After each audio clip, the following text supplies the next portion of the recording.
think it's quite shameful that anyone would encourage the use of these anti-civilian mines, which is basically what they are. Between 2% and 40% of the mines do not detonate on contact. They do lie buried in the ground.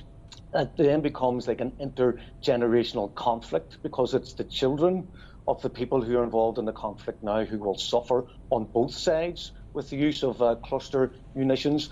They were used repeatedly and they were abused as such in Laos by the American government, and they used tens of thousands of cluster bombs and murdered many people. Cluster bombs can also be used as a transmission device for chemical and biological warfare. And the only types of kind of cluster munitions that have been used at the moment are like the fletchet mines, the wee small mines that are disguised really as pebbles.